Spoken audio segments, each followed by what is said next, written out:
সকল ক্ষেত্রে আপনারা সহযোগিতা করে দলজনকে এগিয়ে নিয়ে যাবেন এই পথকে সকলের প্রতি আবারও আসসালামু আলাইকুম রহমতুল্লাহি ওয়া বারাকাতুহু।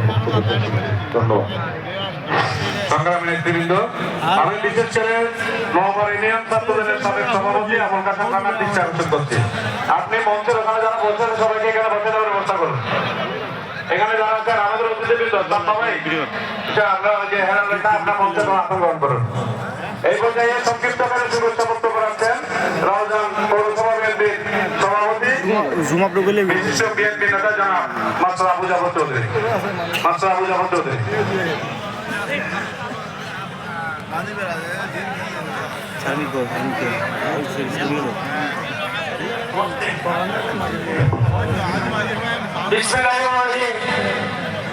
আজ পবিত্র রমজান উপলক্ষে তেহরি মাহফিলের আজকে সম্মানিত ইফতার মাহফিলের সম্মানিত সভাপতি, আমাদের প্রধান অতিথি, আমাদের প্রাণপ্রিয় পুরুষ, আপনারা যেইভাবে ঝাঁপিয়ে পড়ে 12 ফেব্রুয়ারি বিপুল করে নির্বাচিত করেছেন আমাদের প্রাণপ্রিয় নেতা আল্লাহ গিয়াসউদ্দিন কাদের চৌধুরী।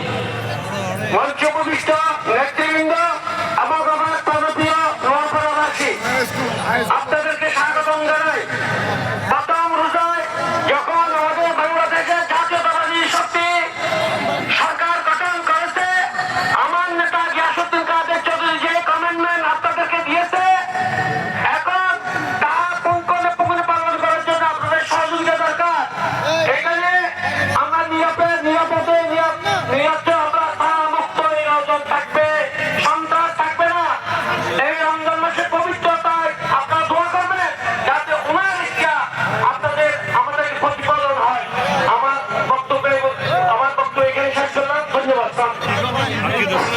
সংগ্রামী নেতৃবৃন্দ, এই পর্যায়ে সংক্ষিপ্ত আকারে বক্তব্য রাখার জন্য অনুরোধ করছি চট্টগ্রাম উপজেলা বিএনপির সিনিয়র যুগ্ম আহ্বায়ক, রাউজান উপজেলা বিএনপির সাবেক সভাপতি জনাব এম এ হালিম।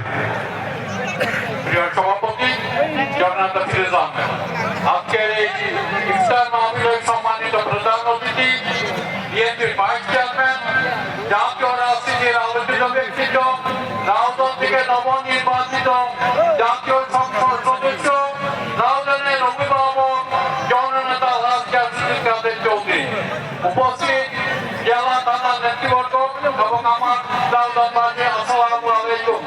আমি প্রথমেই আপনাদের সালাম অভিবাদন জানাচ্ছি। আপনারা